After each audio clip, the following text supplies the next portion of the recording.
All perfect? Perfect. Suki Lu, Hi. how are you? Very good. You're used to cameras, yeah? Yeah. TV presenter. Preview presenter. مذيعة. We مذيعة. have this in Arabic. اوكي وبتحكي عربي منيح صح؟ أحيانا. My God, كيف تعلمت اللغة العربية? How did you learn in Arabic? عشان أروح المدرسة في هون.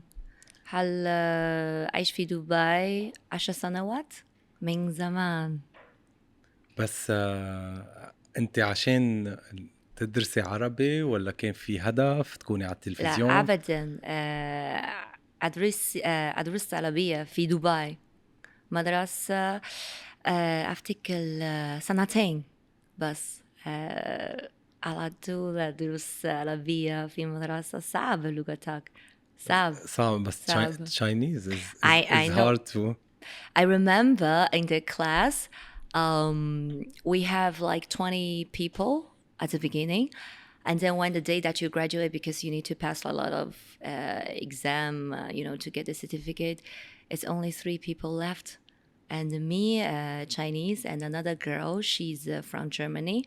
So, and then the other one, she's from Morocco, but she was, born and raised in Paris, so she never really speaking Arabic in her life. So 3 of us, we represent the 3, most difficult language in the world, Chinese, German, and Arabic. So eventually we made it, and all women. So mabruk. Yes, of course. I mean, really, it's a challenge, even for Arabs who are learning the proper Arabic. It's not easy, English is probably the easiest because language. you guys have 28 letters, and all these letters in different worlds at the beginning, middle, and they change, So me, I cannot say it's like Chinese more difficult or like Arabic is more difficult, but at least, well, Chinese, we have different grammar, of course, but Arabic, it's Saba. It's hard. It's very hard. You have to make like. But really, for us, Chinese is really hard. It's like, I know. oh my God. I know. I think for the world, like Chinese is really difficult, Yeah. But did you study also not the language only, but maybe the literature? Have you read some poetry in Arabic? I tried. I really like it, but it was very, very difficult. I enjoy like the challenge, but when it comes to like you have to memorize all of that. It's not an easy thing. But what did you like about the Arabic? What did you start maybe because we are as Arab, we have a lot of words that explains a lot and have I actually more adjectives prefer the and slang. poetry. Since my Arabic teacher, she's Lebanese, so she teach me in a way. Hi, kifak sava. It's like very proper not Lebanese, Arabic at all. like the Mix slang. of English and French Yeah, together. yeah. I mean, it's a beautiful language. I really love it. And culture-wise, I think also that's part of the reason why I'm here in the country for like 11 years. Yeah. And what did you find things that you needed to learn in terms of culture, like a big differences between Chinese culture on the daily basis things and Arabic culture? What are the things that it didn't work properly, or people didn't maybe misunderstood you, did not take what you are actually trying to express, and what are the differences that you noticed? I believe, as a Chinese culture and Arab culture, there are a lot of things that are very similar, because what I see is both the countries, people are very warm hospitality. Like I've been to a lot of my local friends' house. They are so like willing to give. They want to give you like everything. They host you the way, like the hospitality wise, really like number one. And also for Chinese as well, they want to bring you to their house. They cook for you, and they do a lot of things make you feel like really like warm. I believe this is the similarities, like the culture wise between these two countries. But if you talking about a difference, like the challenge or like a little bit conflict side between these two, I would say Chinese are more like we're more like go straight. There is nothing like decorate. Like there's no decoration. There's no between the lines. Yeah, I mean, because for me, it's like in the Arab culture, it's like, oh, how are you? How's your day? How's the weather? How's your family? How's everything? Kushi taman, taman. But in the Chinese culture, we really not really asking like, how are you? It's like, oh, what do you eat today? It's More practical. Yeah, exactly. Well, okay. What are the things that you find you misunderstood the Arab, or they misunderstand you in a way, in the behavior, in the, as you said, like things that maybe they were hospital with you, but things are like, okay, no, I'm not coming, or things that It's like an inshallah thing here. We love inshallah, but at the same time, I mean, like there are a lot of things we need to adjust a little bit for the inshallah. Yeah. yes, you don't understand whether it means yes or no. Yeah, at the beginning, like really, like the first the first year and the second year, I was like, what is inshallah means? Because I came to Dubai by speaking zero Arabic. Like I only did my Arabic, the course, and just I finished the 6 certificates within 2 years here in the school. So before learning the language, like, okay, I work a lot with Arab people, like you learn a lot of mentality, the culture wise, but still like every day you're learning new things. It's like at the beginning, it's like inshallah, okay, inshallah. So what exactly means like inshallah to you? It's like after that, especially now as owner of the company, I always tell them there's no inshallah. We do lazim. Lazim. بكرة عيسات في مكتبك خلاص there is nothing because when I hear inshallah I feel like a bit sense of insecure. I want like lazim, this has to be done. Yeah, But lazim, inshallah, they have to end it with inshallah because it's a faith as well. Yeah, it's true. I don't like to link it to, okay, just not giving me an answer. Yeah. Maybe you can say yes, inshallah, or no, inshallah, whatever. The thing is, like, what I experience is people like to leave things a bit open up here. Yeah, hanged. Yeah, like خليني نشوف, okay, بكرة. بس شو بكرة? I want it to be very confirmed. I think this is maybe the Chinese side, as you're just talking about the difference. So we would like to have everything clear, black and white statement. But here, maybe they would prefer to like leave bits of open up as the beauty of it. Like, inshallah, I see you tomorrow. At the beginning, I just, what time? Yeah, well, exactly. Get me panicking. We have to. Yeah, we just like more flexible. Yeah, because I tell you what, like, because my company, we brought a lot of Chinese delegation coming to the Middle East, and now we ended up having every month we have more than 200 Chinese company like establish their business here in the region because they love Middle East and they see there is massive opportunities, potentials to invest in this place. The country is safe, it's clean, people are nice, and it's for business wise, it's such a hot pot to have their business hub here. So imagine before I bring, like the chairman of the company here, and then like also some meetings here, it's like inshallah, I feel like a little bit like I wanted to confirm, because if you bring two chairmen sitting on the same table, I hope, like they both show up. Yes, of course. Yeah. And if the Chinese chairman is asking you, so what was the answer? You'll tell him, inshallah. No, inshallah, yeah. I tell them I do the best I can. Yes, exactly. Well, you played a big role, I mean, to between UAE and China, and to introduce both countries to each other, which is something that you took it as an something advantage, and you build a company, and you became also the one and only بس الوحيدة the one and only Chinese Arabic person who's actually really playing a big role in that. What did you create, and how did you see this as an opportunity to get to two different cultures together, and where did you find, and how the UAE especially, they supported you a lot also in that, and you had a lot of opportunity on the way. Tell me more about this journey.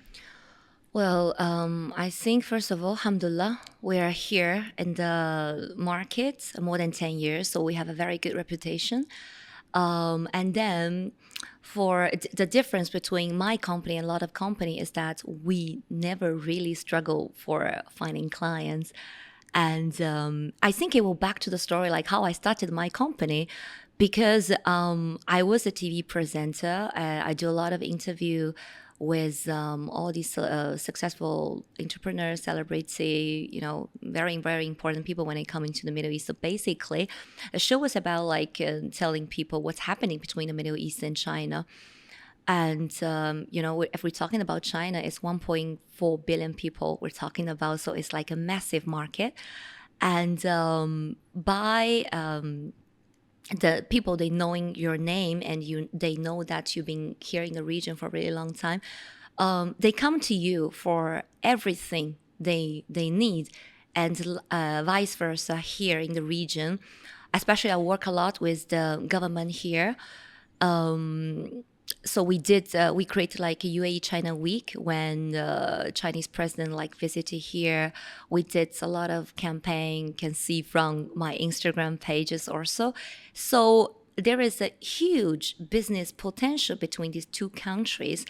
And I believe also UAE government see China as, one of the most important, partnership that what they like to be more involved, because they see a lot of Chinese investor here. Like now, if you go to Dubai Mall, you see all the signboards like written in Chinese, or the airports. And I just came back from Saudi for the conference. And you see even like the airports, so many places like written in Chinese. And this is, for me, I believe it's a massive move, because I think the government really see this as a very important market. That's why that's one of the gesture that they did that. So me as a company, by never lacking of the clients, they always come. I mean, you have 1.4 billion, so Exactly. And we know what we can bring to the table, because we are here in the region. We know the right people to do the right project. So and we have a lot of access, which just a lot of people, they just don't have it. And this is exactly what the clients need from our side. So for our clients, when they come to us, they know that Suki Lu, your company, is very expensive, but it worth the money. So I think when the day that you reach to that level, you already reach to half of the success. Yeah. Because honestly, like if you have the clients, they constantly compare your price to the market, and won't be the clients that we will take for the next stage, because you will be like hold their hands, be very handy, and they nagging, they crying, and they come out, it takes too much of your energy. So we take the clients who come to us, they already know what you can deliver. We don't ask why and how, we just deliver. Yes, you also always talk about energy, and even with the presenting, you said like it's not what to say, but it's the energy also about everything you work, every job you do. It's about the positive energy, it's about the ambition, what actually you are delivering to people. And where did you get this mentality from? And tell me more about how did you start from your childhood until you reached to this point? Well, I just throw a big question to you. Yeah, I know. I was thinking like where I started. Well, I believe it's if you're talking about energy, there are lots of like heavily related with the people's personality. I am someone which you can see extremely extrovert. So I like to talk to people. And I believe really like communication is really, really important, like in every single part of life, to your family, to your partner, to business. It's extremely important. So I am that kind of person who really, really would like to communicate. If we have a problem, let's sit down and talk about it. It's not, just we close our eyes and we walk away. This is for me kindergarten game. So, and I'm Chinese. I don't know if you heard about feng shui. Feng shui. No, tell me about So that. feng shui is all about, like this energy. And if you go to Hong Kong, then you will see like people pays a lot of money for all these master when they open up the hotel to tell them you need to put like an fish bowl there, or like you need to put a tree there because it's attract like a lot of energy for good feng shui.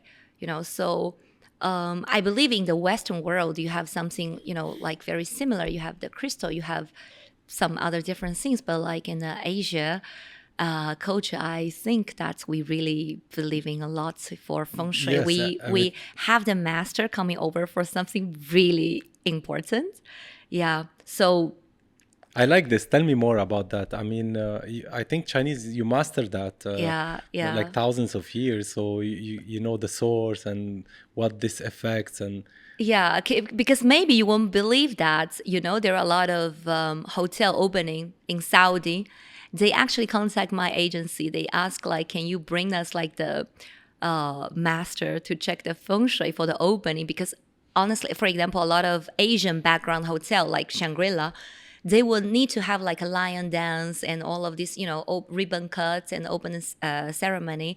So they see this part because what they have been experienced is like this feng shui seeing this very important place, a very important roles.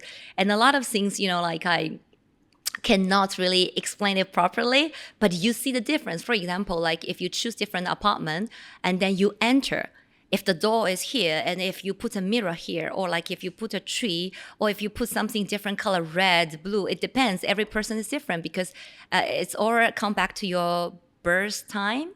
Then it connects the moon, the star, all these different things. It's very, very specific. I got friends who got their company listed, a few months back, and they actually choose a certain date according to the master, and then go which day, they listed the company. oh, Yeah, so okay. it's very, very Very important. And in yeah. terms of events and in terms of like what interior you mean? When you move in the house, or when, for example, when I try to choose, the location of my office, or like moving a new house, buying a new property, I call my feng shui master. So I told them like, So you believe in feng shui? Sorry to I- interrupt you, but you don't believe in InshaAllah now. it's too Because they are different. very similar now. Yeah, it's very, very different. Because I experience the different feng shui, like the energy they bring to you, or you can say even the results. They will be very accurate and specific to tell you this day what's gonna happen, And So you called your master. yeah, and then they will just tell you, they will guide you, for certain different things. They said, okay, you know what, like maybe it's better for you to choose the office maybe more close to the river, or you need to have some, water more close, because it's giving you better energy. I don't know why and how, I just do it. Yeah.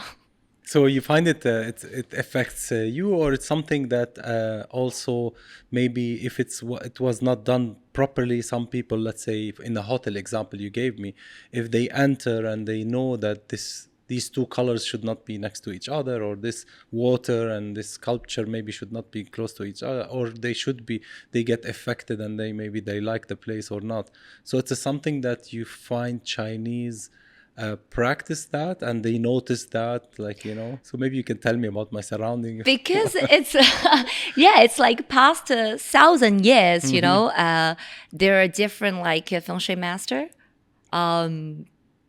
like they know what's happening like around the society. I give you an example. I'm from Shanghai.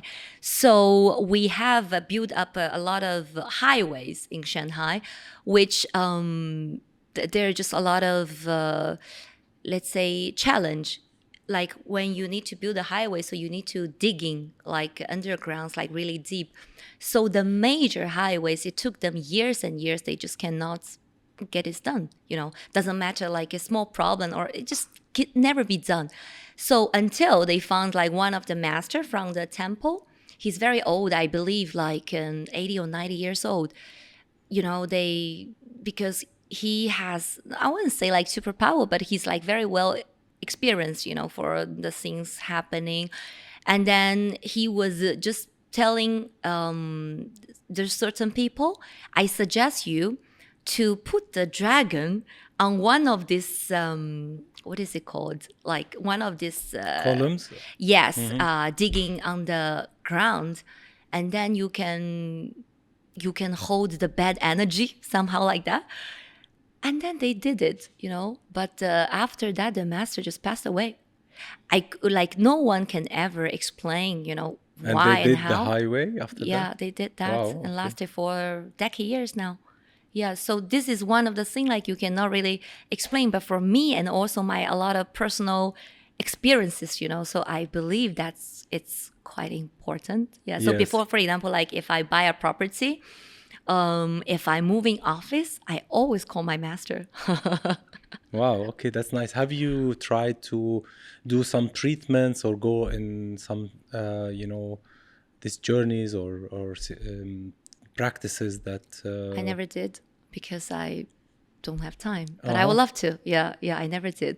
But it's something that people does every time. It's something that.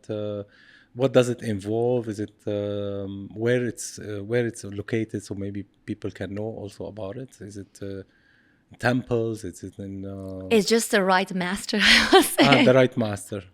Yeah. You need to find the right one because a lot of them they said, oh, I can tell you this and that, but eventually you need to also measure like the result they tell you if it is true or not. Because a lot in the market they claim themselves, they are expertise for this and that, but they tell you the things is very general, it's like they come and tell you, oh, you have a good heart. I know I have a good heart, and then what? So the master that we have seen was someone who's very specific. He will tell you the certain dates. You have a big project or event which is relevant to your financial wise or to your career wise or to relationship wise. Well, my personal experience with those master, they are so far like they didn't really make any mistakes, so that's why I still like following. But is it close to fortune tellers, or it's close to more maybe healing and self-reflection? What is it about? Is it just like, okay, they are like the horoscope, they are checking your date of birth and the mother name and this stuff of I think they check that more of type? your birth dates to see, because every single person is very different.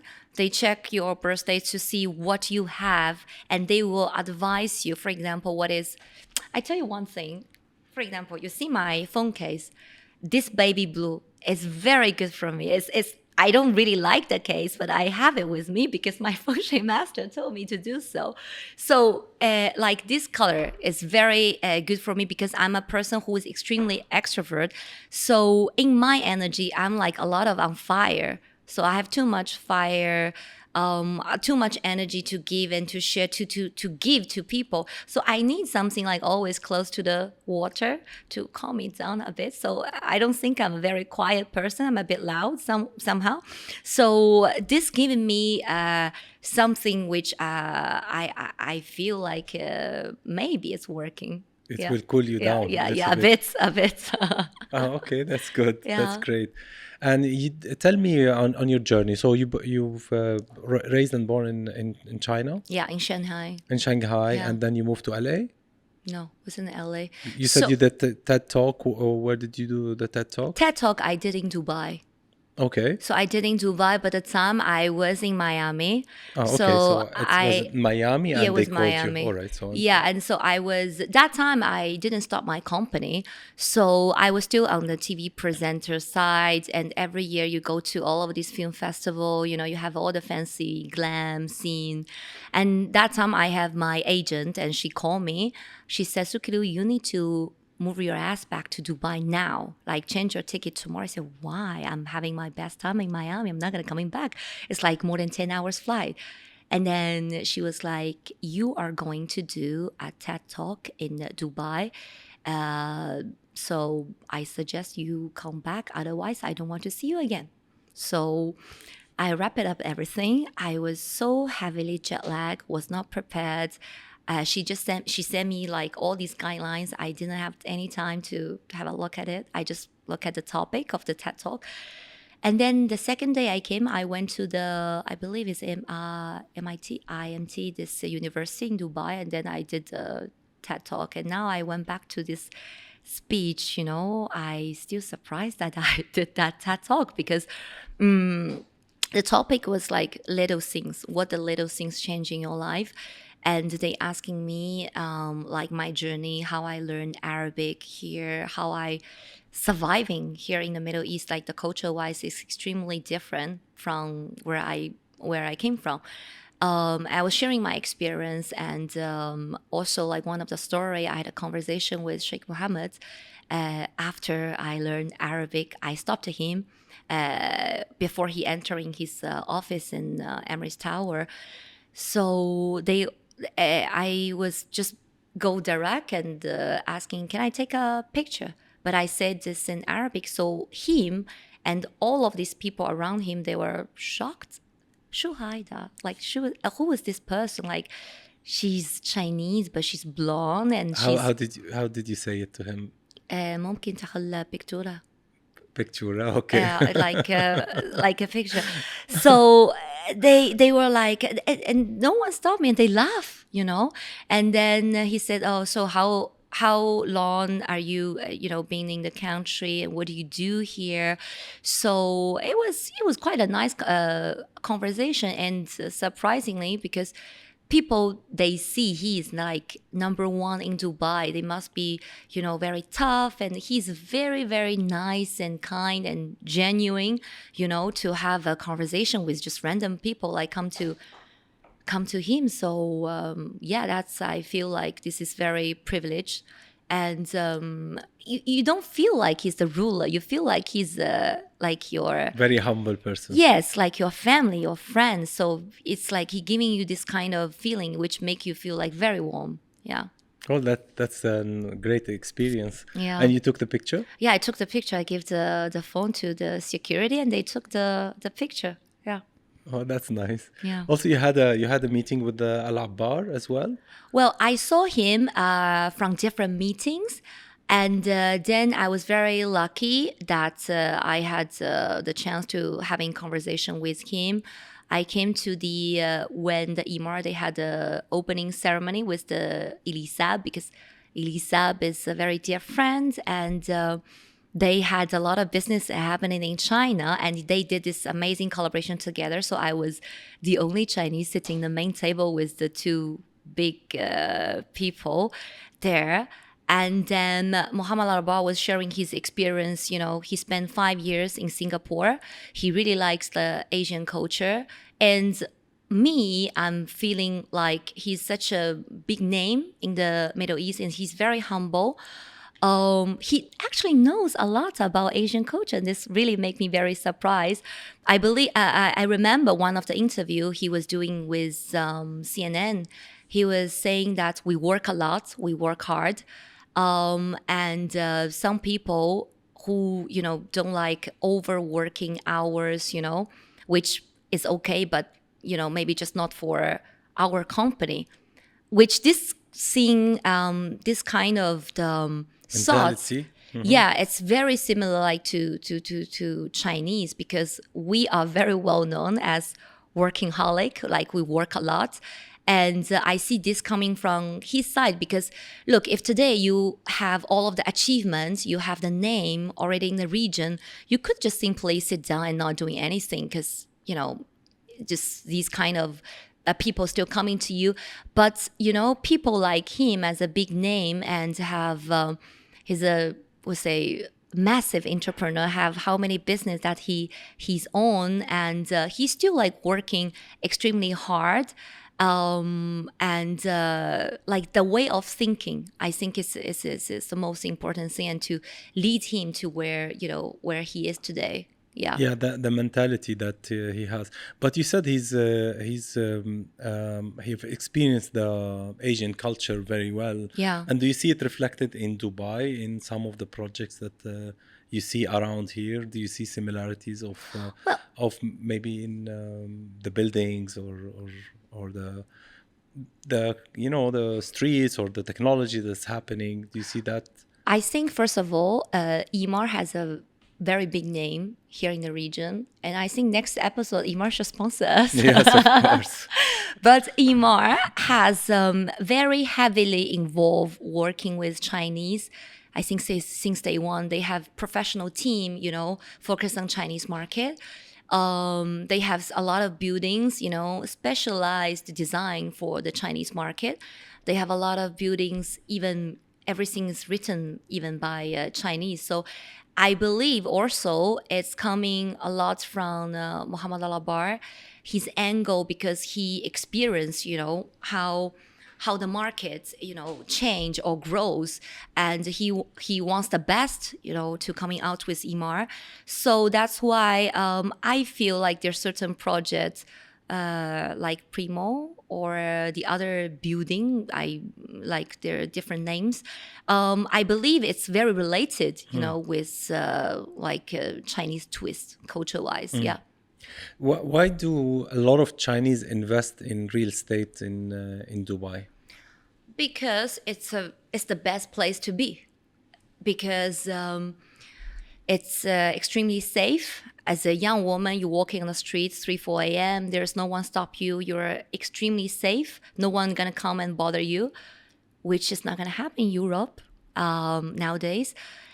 Because I remember every summer I go to Italy, and so I did my school there. And I remember that if I walk, if like it's in the evening, I always have my Birkin covered by a plastic bag because I don't want people to see it's in, it's some brandy bags because you feel it, maybe it's more secure in a way. But here in Dubai, I leave my bags open everywhere. Like sometimes you forgot your phone on the table. Also, like I forgot my bag in the airport, and you come back, it's still there. Like there's nowhere can be this safe. Like it's only in Dubai here. So I think it's the best place to invest for people who wants to have like a second plan. And then the property is a huge investment space. So not just Chinese, even you see like the Russian they came, the European they came, the whole world now is in Dubai. Like me, for staying here more than 10 years before, July and August, it's empty because it's hot as people are go to Europe. But now you look at this traffic everywhere because it's packed here. Every single flight. Even in summer, yes. Yeah, every single flight you see, it's still like packed because people still coming to Dubai. They have a business here. They have a house here. And they just love to be here. And I believe I could say this now in December, February, when the weather is cooling down a bit, you will see how packed Dubai will be. Every year is getting more and more Exactly. packed. Yes. Exactly. Yeah, I can see that like every day. But what's good is like they are enhancing the roads accordingly. Yeah. So yeah, as I said, they are really enhancing the roads, and they also the police is controlling everything. Yeah. And I heard you went to the police one time. Yeah, I received a call. It was 10 p.m. I said, is this Suki Lu? I said, yes. And said, can you come to the police station tomorrow? I said, why? What did I do? And they said, oh, we wanted to give you a rewards, I said, what reward? Just come tomorrow and then you will see. So basically, this is the rewards, coming from Dubai police. They want to appreciate like what's me and my company that we. So it was a reward. Yes, thanks God. But you were afraid. Yes, for the society, and also coming from the Chinese consulate, for like awarding the best Chinese citizen in the country. That's how we dedicate a lot from our side to giving to talk about, let's say, Dubai and like the community in the Chinese language, and to sharing the knowledge to the Chinese community. So it's quite important because, well, Dubai police, they're very well established, for all of their activities, but like to reach the Chinese community, there's Yeah. always So you're creating the bridges between Dubai and China. Yeah, so we did several things to help them to deliver the right message. When the Chinese residents here, when they're having the problems, the issue, we tell them like who are the right department that you go to, which I believe in a lot of different level, which I think it's helping each other a lot. Yeah. That's nice. Yeah. So tell me more about the maybe some incidents that you have, like maybe funny things that happened with the language between, let's say, because you understand Arabic and people they talk to you, they don't know that, and Yeah, just people, they don't expected me understanding exactly, Arabic, like so I try to take advantage of that. When it's like one time I had a meeting with my PA, and then she was like, "Oh, she's speaking Arabic." I said, "Don't say that. I don't want people like know that I understand, because when they talking about rakam." So I hope that I can understand. So we prepared. And you did a collaboration with someone who speaks Chinese and he's Arab, and you've been mixing the roles as well. Yeah, like... so basically that was the campaign we did for Dubai Expo 2020. I had my friend Mohammed, who studied Chinese before, and he did the whole campaign in Chinese as an Arab person. But me as Chinese, I did the whole. So we had this conversation, and me speaking Arabic, and he, as a local, speaking Chinese, is quite interesting. It was interesting, yes. Yeah, it was and interesting. when you look at the person, it's like, okay, he's speaking Chinese. Yes, there's something wrong here. Yeah. We need Should to switch. be. What's happening? Exactly. But that's really nice. Yeah. Suki, did you face any racism around with your experience in life in general, different countries? How do you deal with that? Is it something that you have faced in your life, or something that just like you don't see that? Maybe it's just we hear it in the movies and the TVs, and sometimes in the jokes in the American culture. Me, I'm lucky because maybe the issue I have is no one think I'm Chinese, but also it's not very easy to access to me, because they go through emails, they speak with my PA, and honestly I feel like for the racist side, like I'm very lucky. I never really like experienced something like make you feel like bad, but I've heard the story. Like a lot of people, they got quite bad experience. But again, like me being here in the country, like 11 years, I feel like there's no such a thing like they racist you somehow. Yeah, there's no certain stereotypes that you feel, or something that you have to always explain, or it's not something. You don't really face that.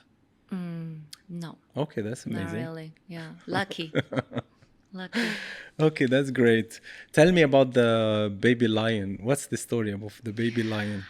The baby lion was coming, like one of my friends, and they were like having a proper employee in their house, just to taking care of the animals are very, very well taken care of. And I got bitten by the lion once. I was like having one of the business meeting, and it was really the last thing you can ever imagine in your whole life. So we were presenting like one of the really, really famous Chinese artists. So he has. So that's a racist lion, I would say. Yeah, the two lions. Me got bitten. I had the black and blue for two weeks, but thanks God it was not skin was not like bitten, like there was no blood come out. So the story is like we're representing like this Chinese artist because he has a lot of really, really precious, pieces, from his old generation. So he wants to, exhibit here in the region. And then we were helping them to present. So we had a meeting in our friend's majlis, and we never expected their two lions, welcome us. And he wants to show, like this is our like a special guest. Would like to welcome you as well, because my guest was so freaked out. What is going on here? We have two lions. They think it's a joke. But these lions, like they're babies, so they like to play. And, it's okay, like if they play with you when they're a baby, but when they're adults, we're talking about when they're like 100 kg. So if you really can handle that, it's like another story. So I'm not really like afraid of the lion. I found them cute. So I come and play with them, and then they see you very friendly. So they jump on you, they play with you, and they bit you. Yeah, and they bit you. So I had this like black and blue for like 2 weeks, and I couldn't even explain to people because they ask like, what is going on here? Did you hit yourself somewhere? I was bitten by a lion. Yeah, I cannot say because people think like you're psycho, no? So, and if like because I was a bit worried, like, should I go to the hospital, to the doctor? And then my driver is asking, Madam, how are you gonna tell to the doctor you got bitten by a lion? They think you have issue, no? So it was quite interesting. That's an interesting story. Yeah. It's something to tell, Yeah. I would tell everybody I got beaten by a lion. Yeah, there was lion, there were cheetahs there, and that's not happening every day for sure. Yes. Tell me more about China, and what are the things that we think China is, and maybe it's not. Let's say talk about cars, talk about things, talk about watches, talk about brands, and things that we always think, okay, if it's a brand that's China, what does it mean? As a Chinese, what do you know about these things? From like more specific angle? I mean, let's say you see a big revolution happening in the industry of the Chinese, especially in the car. And then everybody's like now trusting these brands slowly. So there was always, talk when it's Chinese, it can be something that it's maybe not the same quality as other countries, but now you see that no, Chinese brands are actually getting better and better, and one of the biggest companies in the world, factories in the world, projects in the world are done by Chinese. Well, I believe for all these Chinese companies, they always have like a bigger version, like vision-wise, they wanted to expand their business. And the one that we can see them already here, which are the one who has already been filtered with your goods, and you're strong enough to be expand here. And exactly, be here. to be here. So I give you an example, like if you were just talking about the cars. So we have one Chinese car brand, it's called Hongqi. And Dubai Police have one of their cars, as the Chinese car, as the Dubai Police car. So this actually is a very good gesture, which, if they can choose the quality for the Chinese cars and brands, which is like a lot of trust behind. Also, you will see Sheikh Hamdan, he using a lot of Chinese products as well. And on top of that, he goes to China, and he always take a lot of selfies in Shanghai. I believe Shanghai is one of the city that he really like. Otherwise, he will not just constantly going there. So I believe it's like the love between these two countries, and also the quality that's the Chinese company they are capable to deliver. You can see a lot of car manufacturing. They're moving their factory in Abu Dhabi. I just came back from Saudi. Also, there are a lot of Chinese manufacturing putting a lot of efforts and shifting their headquarters over the region, like the MENA region. So and one thing I want to add on top of that, like the new industry, for example, like esports, if you can see, China has a lot of company like entering the Middle East market. You see like they go to Saudi and they come to UAE. I believe it's a win-win situation for both two parties, because like Middle East, like want them to come here, and the Chinese have really like good quality and the things they can deliver here. So if it's a partnership or like a win-win situation, ليش لا? ليش لا? Yeah. Exactly. You describe your personality as an extrovert, and this, Extremely extrovert. yes. And did this help you to be a TV presenter? And at the same time, do you think if people are not extrovert, they feel like more they are introvert? Do you think also they can achieve to be as a TV presenter on a TV or any public speaking? I think they can, but maybe they need to, make more efforts, because as an extremely extrovert person, for us it's very natural, like we sharing our experience. We're a very talkative person, and especially I remember those TV days when I was sitting down with all these celebrity, like we just talk, and I don't even need all of this script, like what it was planned, and nothing was scripted. But for like an introvert person, maybe it takes them more time, for them, they might take more time to be a little bit open up. Like they would prefer to be, I'm not gonna say they're shy, but they were born like this. They prefer to have their cozy, quiet place alone. When they have battery low, they prefer to stay alone. Like, don't come and bother me, let me stay alone for some time, then I'm like okay again. So then they will go. I believe like all the human beings were very like sociable person, and it just like you have a podcast show, how many days, like hours, you sitting down with the people, the guests, like having a proper conversation, like we just did 1 hour, like this conversation.